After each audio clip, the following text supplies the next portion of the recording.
Saya yang alami sendiri kok. Iya. Begitu saudara. Silakan, ada lagi Bang Jack mau ditanya? Bertanya lah bebas.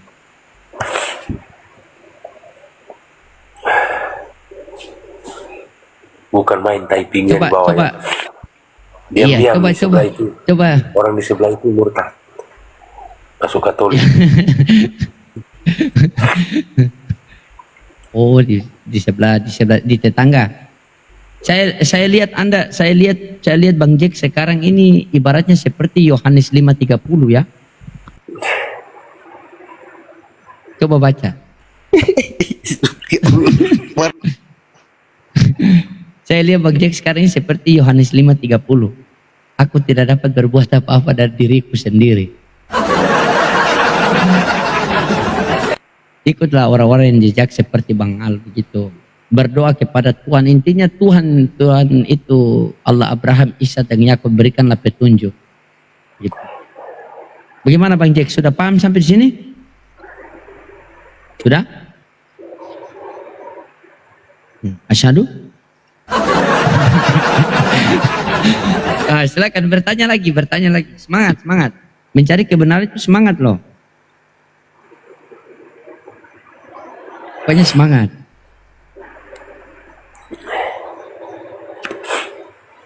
Oke, aku Jangan tanya dulu nih. menangis. Silakan. Yang belum pernah aku tanya itu, Iya, silakan. jihad itu apa?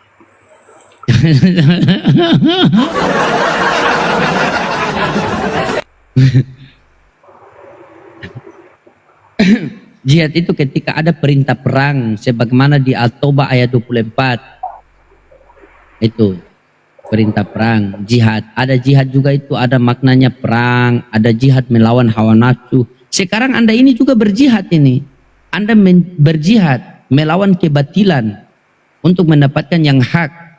Saya tanya sama Anda, posisi Anda sekarang ini sudah berapa persen? Nah, itu jihad namanya. Betul Bang, betul. Jihad itu sama kayak saya. Anda berjihad. Berjihad itu melawan ini, mencari kebenaran. Betul.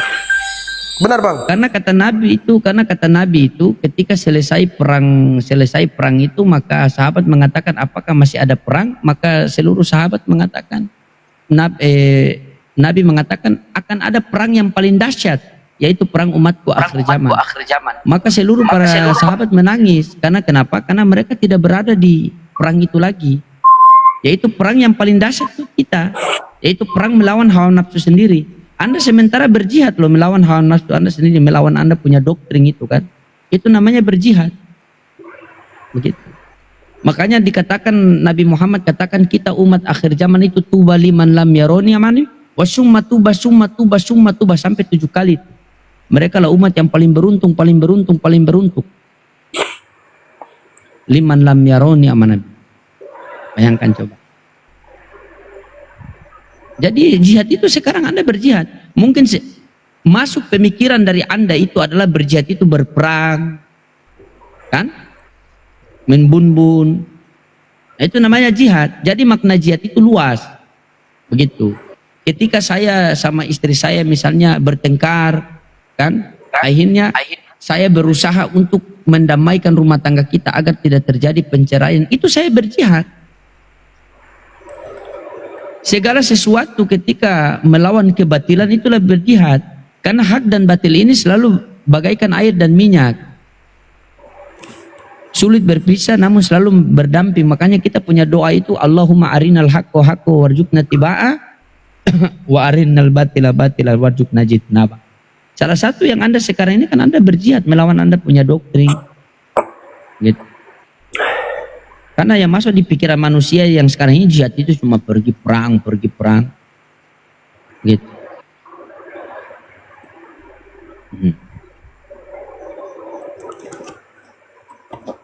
Silakan, apalagi jihad? Istri orang sudah tanya tadi, poligami sudah, jihad sudah. Satu yang belum Bang Loding. Apa? Asyhadu. Tapi sedikit ya, Bang Loding, sedikit ya Ustaz. Jadi gini saudaraku. Lanjut. Saya rumus ya, jurus yang saya pakai dulu. Saya berpikir begini dalam hati saya. kenapa ya umat muslim begitu mengagungkan Nabi Muhammad ya, sebagai suri teladannya? Siapakah sih Nabi Muhammad ini? Nah, timbul pertanyaan saya, apakah betul seorang nabi, utusan Tuhan? Nah, kemudian saya membeli buku Sirah Nabawiyah, saya mempelajari, saya balik lagi Al-Quran. Dari situlah saya tahu siapa sebenarnya Rasulullah Shallallahu Alaihi Wasallam, Nabi Muhammad. Allahumma sholli wa sallim wa barik alaihi. Begitu saudaraku, beliau adalah manusia paling mulia. Dari kecil beliau itu sudah dijuluki Al-Amin, sangat dipercaya. Tutur katanya lembut, beliau tidak pernah marah. Kalau Yesus saja pernah marah loh. Waktu orang berjualan di depan bait Allah, di teras, dijungkir balikan meja, dagangan orang dihancurkan semua, bahkan dipanggil penyamun orang-orang itu. Tapi Rasulullah tidak pernah. Bahkan budak diangkat jadi anak, dimerdekakan, ya, bahkan jadi sahabatnya. Ada budak yang disiksa ya oleh sahabat, ya, beliau ya melalui sahabatnya Abu Bakar menyelamatkan. Jadi kisah-kisah Nabi Muhammad itu kalau kita pelajari bisa nangis loh saudaraku. Bahkan beliau tuh punya kasih sayang yang luar biasa. Kalau saya cerita sih panjang ya, boleh nggak? Ya, silakan. Nah, saudaraku ini yang mau dengar. Kalau kita sih senang aja ya saya. Cuma yang mau dengar. Oke. Iya, jadi ada satu kisah yang sangat ini sama saya dulu ya. Bahwa ada seorang Yahudi yang sangat tersohor pada zaman itu. Beliau terikat hutang piutang dengan Rasulullah SAW. Itu 20 karung korma. Jadi suatu ketika waktu Nabi Muhammad lagi ceramah di masjid, di situ ada dihadiri oleh sahabat-sahabatnya semua ya, termasuk Umar bin Khattab. Kemudian datanglah orang Yahudi ini secara tiba-tiba, masuk ke masjid dan menarik baju Rasulullah ya, hampir tercekik. Otomatis sahabat Rasulullah kan marah, apalagi yang namanya Umar bin Khattab. Beliau kan sangat garang ya, beliau tuh sangat berani, pemberani singa Allah tuh pada zaman itu. Langsung menarik pedangnya dan menodong ke orang Yahudi itu. Lalu Rasulullah berkata, sarungkan pedangmu Umar. Lalu Umar bin Khattab mendengar perkataan Rasulullah, dia menyarungkan kembali. Kemudian orang Yahudi ini, Rasulullah berkata, apa maksud gerangan sehingga engkau datang tiba-tiba, wahai Fulan, anggap aja panggil Fulan ya. Kemudian orang Yahudi itu berkata, aku ingin menagih hutangmu 20 karung korma. Loh, terus Rasulullah menjawab, bukankah kita sudah punya ada kesepakatan waktu tanggal jatuh tempohnya? Namun kenapa kau datang menagih sekarang? Ini kan belum tiba saatnya. Pokoknya saya nggak mau tahu, saya butuh sekarang, saya ingin nagih sekarang gitu. Nah, di situ Rasulullah berkata kepada Umar bin Khattab, baiklah, Umar, pergilah ambil 20 karung kurma, berikan kepadanya, tambah lagi 20 karung kurma.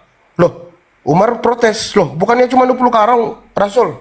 Ya Rasulullah, 20 karung lagi untuk sebagai permintaan maaf karena engkau telah menarik pedangmu, ya, dan ingin dan menodongkan kepadanya sebagai tanda permintaan maaf. Ya, Umar bin Khattab sebagai sahabat yang patuh tentunya kepada Rasulullah, dia pergi mengikuti perintah Rasulullah. Setelah diberikan, orang Yahudi berkata kepada Umar, hai Umar, apakah engkau tidak mengenaliku? Tentu Umar menjawab, ngapain ini kan, kayak gitu kan, kau sudah datang kasar-kasar, kau ngapain, saya nggak kenal kau, nggak peduli. Lalu orang Yahudi itu menyebutkan namanya. Kagetlah Umar bin Khattab, ternyata nama orang itu sudah sangat tersohor. Bukan orang sembarangan gitu ya, orang yang boleh dibilang raja lah pada saat itu. Kagetlah, karena zaman dulu kan belum ada foto dan lain sebagainya ya, jadi hanya nama aja yang dikenali. Umar kaget, oh engkau itu? Iya saya, dia bilang. Jadi begini Umar bilang, saya melihat Rasulullah itu dari semua apa yang dilakukannya sudah belum seutuhnya saya percaya bahwa dia adalah utusan Tuhan. Oleh sebab itu, sesuai dengan nubuatan di kitab kami Taurat, ada satu ciri-ciri Nabi yang belum saya dapati dari Rasulullah. Jadi saya tadi itu menguji dia. Sifat Nabi itu bisa menahan amarahnya. Sesuai, nanti ada di Al-Quran dia ini asbab nuzulnya ya. bisa menahan amarahnya, dan mampu memaafkan orang lain dengan penuh kasih sayang. Dan itu terbukti dilakukan oleh Nabi Muhammad, dia bilang. Jadi saat ini saya percaya 100% bahwa dialah betul-betul adalah utusan Allah. Lalu mereka bersama-sama kembali ke Rasulullah dan dia bersyahadat, asyhadu alla ilaha illallah wa asyhadu anna Muhammad rasul. Dia percaya bahwa Nabi Muhammad betul-betul adalah utusan atau ciri-ciri Nabi yang betul-betul telah dimuatkan dalam Taurat, kitabnya dia. Begitu saudaraku. Jadi Nabi Muhammad itu tidak membalas. Itu terbukti di surat Ali Imran ada juga ya ajaran seperti itu, teman. Di Al-Quran ya banyak ya. Di surat Ali Imran ayat 134. Nih, bagaimana kalau dia mendengar ketika detik-detik kematian Rasulullah, Bang Al ya? Waduh, lebih ngeri lagi kalau itu. Saya ini sampai nangis. Bahkan saya menyesal. Punya doa luar biasa itu.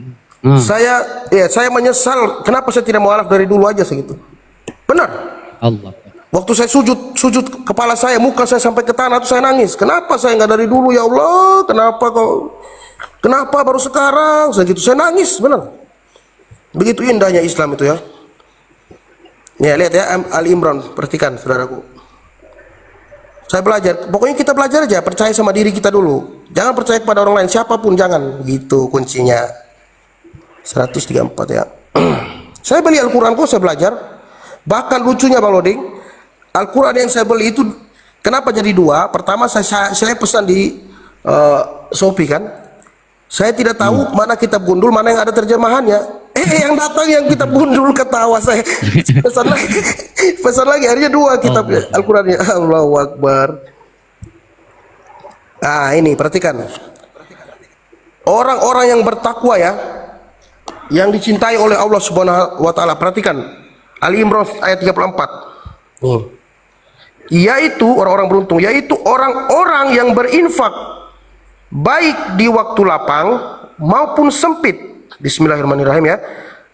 Dan orang-orang yang menahan amarahnya dan memaafkan kesalahan orang lain.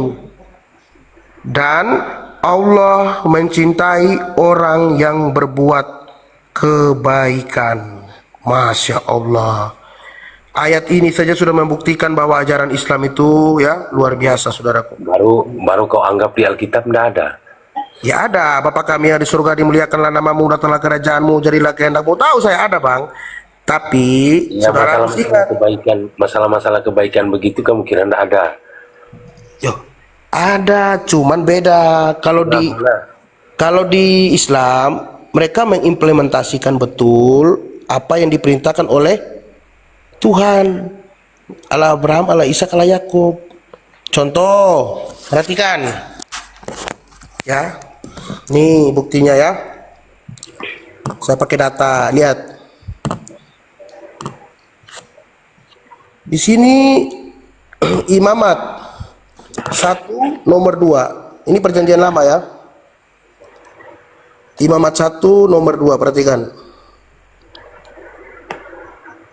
Berbicaralah kepada orang Israel dan katakan kepada mereka, apabila seorang di antaramu hendak mempersembahkan persembahan kepada Tuhan, haruslah persembahannya yang kamu persembahkan itu dari ternak, yakni ya dari lembu sapi atau dari kambing domba. Itu dilakukan oleh umat Muslim, betul? Sapi, kambing diikutin. Nah, contoh lagi. Imamat 11 nomor 7. Nih. Di sini jelas ya, diharamkan nih. B2 nih. Nggak usah ngomong itu. Tidak, ini contoh yang dilakukan oleh teman-teman kita Muslim. Sebelum saya mualaf, saya pelajari. Karena di Ulangan 11 nomor 1, kalau kau mengasihi Tuhan Allahmu, kamu harus mentaati peraturannya dan ketetapannya dengan nih, senantiasa berpegang pada segala ketetapan dan peraturannya. Gitu saudaraku. Ya itu terserah Anda. Karena saya tahu saya di Islam itu ya, yang saya pelajari. Coba Bang Al, Bang Al buka Quran surah As-Saff surat surat 61 As-Saff.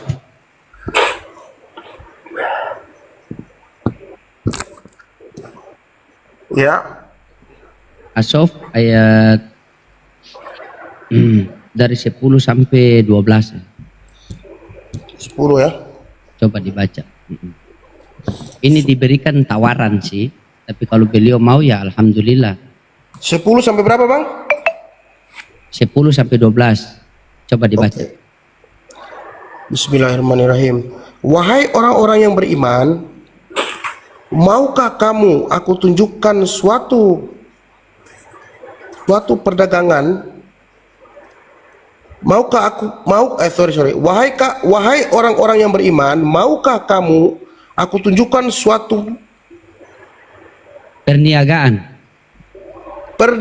ya, yang dapat menyelamatkan kamu dari azab yang pedih? Ya, tanda tanya yang betul. Yaitu kamu beriman kepada Allah dan Rasulnya dan berjihad di jalan Allah dengan harta dan jiwamu. Itulah yang lebih baik bagi kamu jika kamu mengetahui. Selanjutnya, insya Allah mengampuni dosa-dosamu dan memasukkan kamu ke dalam surga yang mengalir di bawahnya sungai-sungai dan ke tempat-tempat tinggal yang baik di dalam surga. Adan ya. Itulah kemenangan yang agung. Yes. Langsung jatuh HP-nya tuh. Coba kasih baik-baik, jangan gugup dulu, nanti waktu syahadat baru menangis. Silakan. Tanya apa lagi? Ngapain aku Apa takut lagi? kena azab? Itu tadi kan ayatnya begitu kan, ngomongannya apa? Yang beriman takut apa? Nggak kena azab atau bagaimana? Iya, jadi Pak Jeff ini tidak takut kena azab. Enggak. Innalillahi. Azab itu kan model. Azab itu bisa disamakan dengan upah dosa gitu kan? Upah dosa. Iya. Terus? Karena kamu berdosa, boleh dikatakan kayak karma gitu ya. Betul? Maksudnya? Kayak karma maksudnya? Ya masih azab itu persamaan sama kayak karma gitu kan, azab, kena karma itu orang. Azab itu bukan hanya itu aja sih, Bang. Azab itu kalau kita tidak mengikuti perintah Tuhan. Salah satunya perintah Tuhan dalam hukum Taurat yang nomor pertama itu, jangan ada ilah lain padamu. Kita sudah menyembah Tuhan yang mana? Tuhan yang benar atau Tuhan yang salah gitu. Pertama itu siapa dulu Tuhan kita yang kita sembah? Yesus. Kalau kita masih Yesus. Tidak ada yang bisa goyah. Oke, baik. Sekarang tunggu. Sedikit Bang Loding ya. Ini. Kalau Yesus adalah Tuhan, tolong jelaskan saya ayat ini. Di sini ya, 1 Timotius. Kita pembahasan itu kita mau kembali ke situ terus. Oke lah, oke. Kalau saya baca di Timotius ini saudara, kita disuruh belajar nih tuh. Pesan penutup ya. Bertandinglah dalam pertandingan iman yang benar dan rebutlah hidup yang kekal. Untuk itulah engkau telah dipanggil dan telah engkau ikrarkan ikrar yang benar di depan banyak saksi. Di hadapan Allah yang memberikan hidup kepada segala sesuatu yang kekal. Amin. Turutilah perintahnya. Pokoknya poinnya saya sih, kita mengikuti perintah Tuhan. Karena Yesus pernah berkata waktu dicari murid-muridnya, Guru, ibu dan saudara-saudaramu mencari engkau di luar. Lalu Yesus menjawab, ibu dan saudara-saudaraku ialah mereka yang mendengarkan firman Tuhan dan menyimpannya dalam hati dan melakukannya. Gitu saudaraku. Kalau tidak melakukan ya percuma. Silakan Bang Loring. Silakan. Apalagi? Apa mau tanya lagi? Silakan.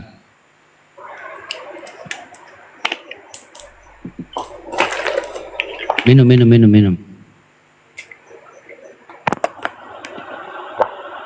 Apakah sekarang masih 45% atau ada tambahan biar cuma 1 atau berapa?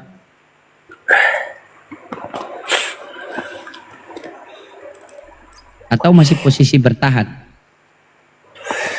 Posisi bertahan. Oh, posisi bertahan, semangat. Coba, silakan. Dia udah pernah Usahakan kita dengar. sampai gimana? Silakan. Dia udah pernah baca Matius 7? Udah, Mereka pokoknya yang Bibel dia memilih bantah Islam. terus. Oh, Pokoknya Bibel pokoknya kalau Al-Quran, kalau kita kan sudah saya bilang, Islam itu kalau baca kitab suci samina wa tona, kami dengar kami taat. iya Kalau betul. Kristen ya itu samina wa ingkar, kami dengar kami ingkar. Silakan, apalagi mau bertanya silakan, bebas.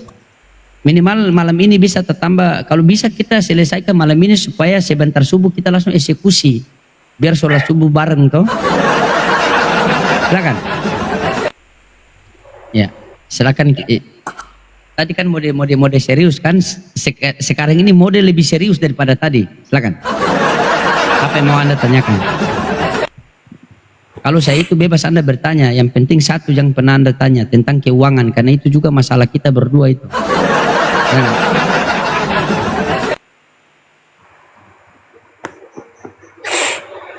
Siap, Wan Alam.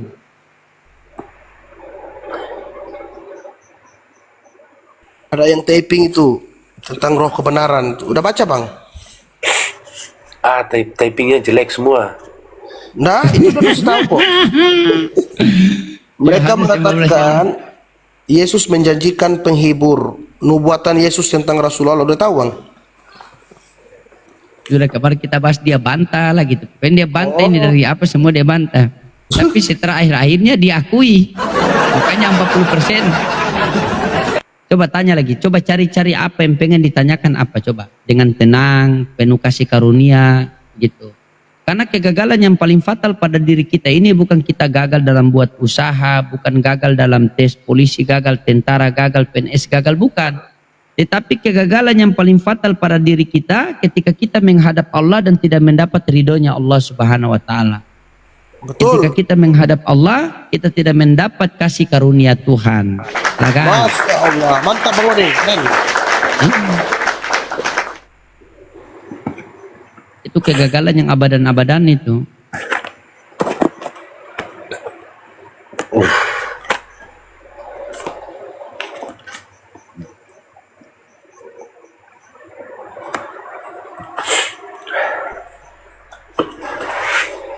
Naiklah, siapa yang mau naik? Tanya-tanya.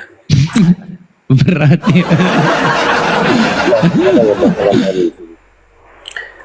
Iya. Coba Sudah kan biar- serba salah juga kita kan, kita tanya dia juga dia tidak paham Bible, tidak paham juga, tanya Islam juga dia masih belajar. Ya. Jadi kita sama-sama belajar di sini Bang ya. Intinya terus Anda sementara posisi Anda berjihad. Anda sementara berjihad. Apakah posisi Anda sekarang masih dalam kebingungan atau bagaimana? Nggak ada. Oh, Anda bingung. Kalau begitu tanya apa yang mau ditanyakan, silakan. Habis sudah si pertanyaanku. Saya yang lebih dalam lagi ini di Indonesia Pak. Apa itu? Nggak usah. Aku tanya yang di kehidupan sehari-hari aja sudah aku tanya-tanya Ya, tadi. silakan. Di kehidupan hari-hari saja. Kayak apa ya? Kayak harus cari kiblat itu apa maksudnya? Silakan Al, kiblat itu apa? Mau jawab Al? Harus hadap Silakan. lah, harus hadap sana lah. utara kah, nyerong tengah-tengah utara selatan kah? Iya, kalau Yahudi kan kiblatnya kan ke apa? Allahumma sholli ala sayyidina. Oh, saya lupa ya. Baitul Maqdis, Palestina kan? Masjidil Aqsa. Kan? Itu. Kalau Islam kan arahnya itu kan ke Masjidil Haram. Begitu. Jadi semua ajaran-ajaran samawi itu mereka punya kiblat, hanya Kristen yang tidak punya kiblat. Itu kami punya arah sholat, begitu. Makanya setiap kami sholat itu usali fardu maghribi salasa raka'ati mustaqbilal kiblati adaan lillahi ta'ala. Begitu. Niat sholat untuk menghadap ke kiblat kan? Karena satu ketika Islam itu diyakini ketika dia mati nanti ditanya, "Man kiblatuka, di mana kiblatmu?" Maka kita jawab Ka'bah. Nah, kalau Kristen kan tidak ada kiblat, ada yang bangun gereja ke kiri, gereja ke kanan. Nah, satu ketika kalau kalian ditanya, misalnya Pak Jeff, man kiblatuka, Jeff di mana kiblatmu? Yang satu jawab kiri, yang satu kanan. Akhirnya kiri, kanan, maju, jalan.